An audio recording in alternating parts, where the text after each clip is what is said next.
To say I was disappointed that we didn't hear anything from Sean Murray regarding Light No Fire at this year's Game Awards, well, that would be an understatement. In fact, I think you can actually see the disappointment on my face for the live reaction when the Game Awards concluded. Now, namely, the reason is Light No Fire is one of my most anticipated games of 2025, and we're going to talk about that here in this video. Which this does have the adult in me think that it's a little bit odd, that I'm a little bit odd, because we actually still know very little about this game outside of what has been said when the Game Awards announced it last year. But the kid in me sees the track record of No Man's Sky. It sees the team building that game into what it is today, and I can't help but feel excited for this game. Then, to top it all off, in 2025, January most likely, we're going to see the next major update drop for No Rest for the Wicked. The team over at Moon Studios has been hard at work getting that update finished, and with a bit of business drama this year with Private Division being sold off to private equity, I think 2025 is actually going to be an amazing year for the team. And yes, there's going to be some awesome news that I'll be able to share about that here next year. I do think that it is possible that we're going to see this game actually drop on early access for consoles here in 2025, but I can't say with confidence that we're going to see 1.0 release here in 2025, but we're going to have a better idea of their velocity. And this is just a dev term for the amount of work that they can get done over a period of time. With the Breach update and how quickly we see multiplayer go live, plus the update that follows the January update, those are going to be some key metrics to help give me and be able to give you all a better outlook for 2025 and what to expect and when. So that's what I wanted to do in this video. That's what I want to give everybody in this video. As we wind down 2024 and we look towards 2025, I thought I'd give you my outlook for both of these games because aside from Crimson Desert and a handful of other action RPGs, I'm looking at you, Elden Ring, Night Rain, Monster Hunter Wilds, Final Fantasy VII Rebirth on PC. The first Berserker Kazan looks really good. Maybe Fable this year, and of course a New World of Totem expansion in October. You know, come to think of it, I honestly should just make a video about all these action RPGs on the horizon because 2025 looks like it's going to be another great year for my gaming library. That's not to mention that we see Path of Exile 2 continuing to develop and continue to move forward in early access, and that game is a heck of a lot of good times. No, it's just maybe you don't agree, but I know there's been some drama around the Path of Exile community, and as somebody who's been stepping into that game, I can honestly say I'm having a real fun time with it. But let's return to the focus of this video, because it's these two games, Light No Fire and No Rest for the Wicked, and their outlook for 2025, their potential releases, what we might see, what we're expecting to ultimately unfold across this year. So let's bring up our trusty calendar and let's look at how this year is anticipated to unfold. And this kicks off in January. Now, based off of a lot of the talks that the No Rest for the Wicked Discord has been saying and the developers have been saying, it seems like they're pushing their plans to really hit the ground running in January of 2025. The reason ends up being is not only for news, but also the update, the Breach update, and if you guys have been loosely following that game, the multiplayer update might be included, or it might be a fast follow update after the Breach update goes live. There is a lot to consider, and so I wouldn't be necessarily surprised if we get the Breach and then we get that follow up with multiplayer. But long story short, it's going to be fun, it's going to be interesting, and we're going to be able to break it all down for you. The reason also ends up being is that if you look to February 27th, that's when Monster Hunter Wilds is going to be releasing, and there's going to be plenty of hype around that game. In fact, this is a really good time of year for the Monster Hunter franchise. So you want to be able to give yourself plenty of distance from this game, and the nice thing about this is this also gives them plenty of distance from the Path of Exile 2 early access launch.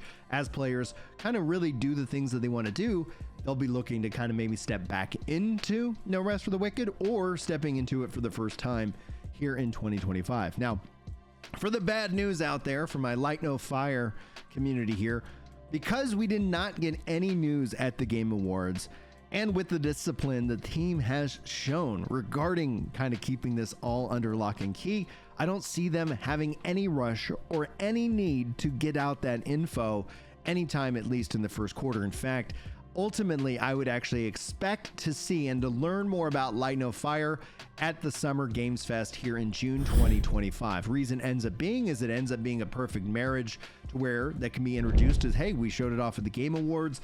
It's going to allow them to plug the Game Awards. It's also going to hopefully kick off a round of news and anticipation and build up. We'll talk about more of that here in a bit, because let's go back in time a little bit from June and return to April. This is when I would expect to see another update follow for No Rest for the Wicked. The reason ends up being, and this could actually be much tighter, it could be a much smaller turnaround, but I could see them really focusing in on Sanctuary and all the other different systems and how they all interact with each other to really try to create this realm, this world that really does feel like something you want to visit every day.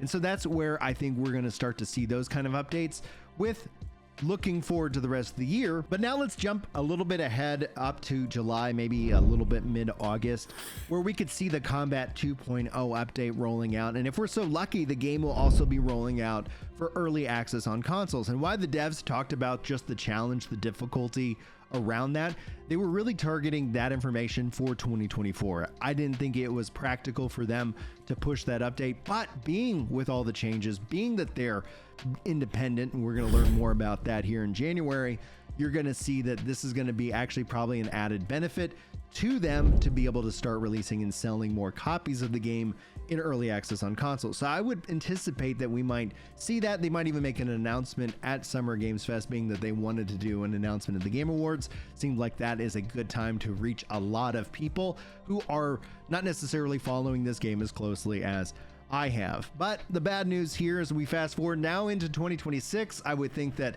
if this ends up playing out the way that I anticipate it to, we will see the 1.0 release maybe sometime in February 2026. And that's kind of a tight kind of schedule. We're going to know more. My velocity and calculations will all change depending on what we see happen here early in 2025. So we probably will have to keep you guys up to date if there's any additional changes, as game development can and will be difficult. Obviously, the team will keep us up to date when they have a hard confirmed date, because anything can change and you never want to sit here and make a promise to your community and then not deliver, because that's a double negative. You're going to find that's going to set you back even further than if you had just kind of remained silent. And I know that silence can be frustrating for a lot of us, because especially for the Light No Fire crew, well, we've been kind of in the dark this entire time.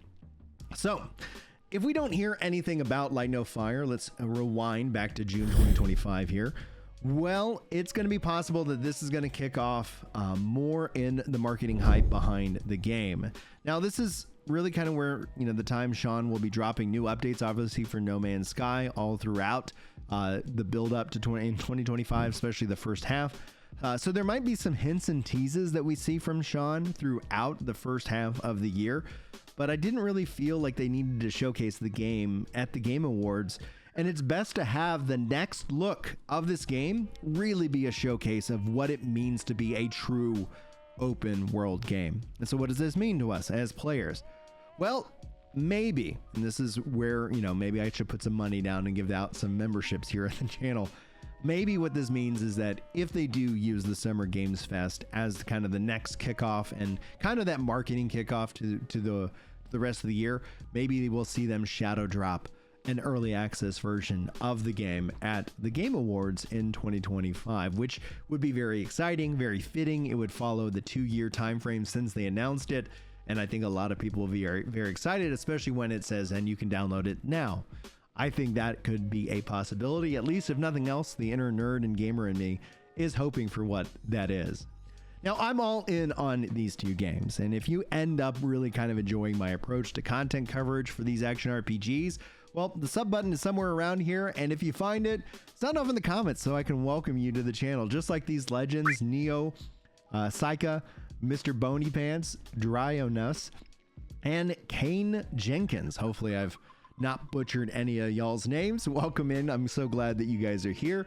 So what do you all think? What are you excited about for either of these two games? What is your most anticipated action RPG of 2025? I love reading y'all's comments, and then they tend to actually inspire new video topics and discussions. So who knows, your comments might just earn you a place in the top 5 community members of the week, just like these legends, with Mr. World Wild Warrior of Light crushing over 100 comments on videos and the podcast live stream. Thank you guys so much for your support on my videos and my content. I couldn't do it without you, and I love seeing you guys, especially returners, come back in and say hi from time to time. Now, that's not all I got for you today. As the holidays are fast approaching, I think it's time we end our videos like we do with our message of hope. You're worthy of being loved, and the world is better to have you here. And I need you to do things for me, because while I never really know how one of my videos does, sometimes they go beyond my community here and reach someone who is really suffering right now, whether that's somebody here as a part of this community that's suffering, or if you're brand new to my content and you're suffering right now. I just want to let you know, as my fellow brother or my fellow sister who is suffering, you are not alone. The lie is that you are alone, and it's an easy lie to believe in. I know I've believed it in the past, but it's something that you have to actively fight against that lie, because you aren't alone. We all are people who suffer. And while suffering sucks, and I'm not going to sit here and be like, yay, there are lights at the end of the tunnel. There are these rays of hope. There are these reasons why, unfortunately, we suffer, because it's something that I don't want you to be defined by. I want it to refine you. My suffering has made me more human. It makes me more empathetic. It makes me have a better understanding of really what I enjoy, what I value in this life.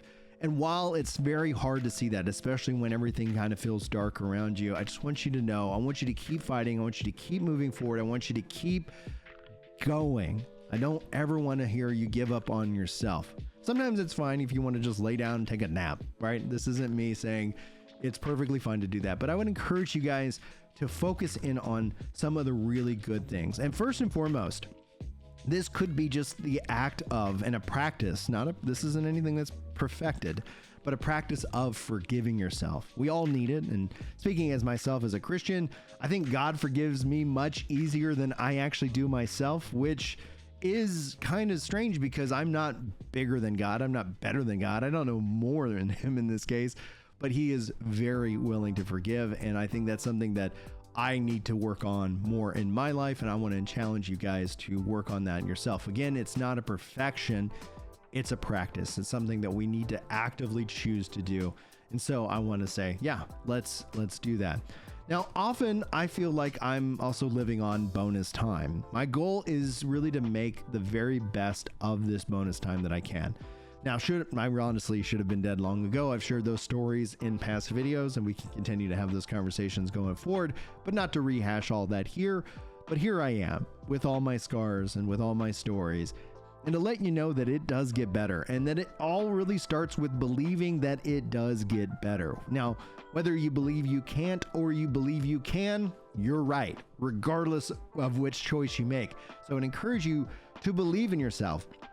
Believe that you can. And if you need tips and tricks, if you need various different life hacks, because we're all different in some various different ways, and then anybody can always kind of enlighten you to some of the things that you might not be aware of in yourself, which is always really interesting and enlightening when I realize, oh, that's the reason of why I'm so ridiculous, or this way or that way. And then it helps me understand myself better, which again helps me just be a better human being.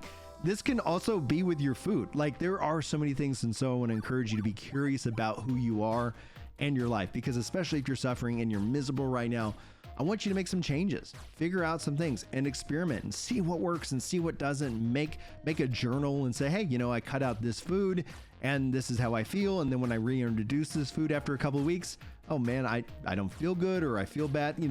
There's all kinds of things at play in our world, and sometimes we just might not be aware of it. So if you guys need more life hacks, tips and tricks and stuff like that, you can always reach out to this community if you want to be a part of it. The Discord link is the top link in the description. No pressure to join. It's absolutely free to do so. And if you don't feel comfortable leaving public messages, you can always DM me, especially if you need someone to talk to. Now, I'd also encourage you to reach out to any kind of friend in the real world. If you guys have that option and that opportunity, that would be something that would be really ideal. And I always want to encourage that, especially as I'm somebody who is a big believer in therapy. It has helped me out dramatically with various different issues. I've gone into that, but we don't need to go into that again in this video, because I do want to send you guys on your way. I do want to tell you guys that God loves you. God bless you. I hope you have a most wonderful holiday season. I hope you have a most wonderful winter time frame, season, celebration, whatever you end up doing over the next couple of weeks. Be safe, be merry, and hopefully I will see you guys in the next video. But until then, take care.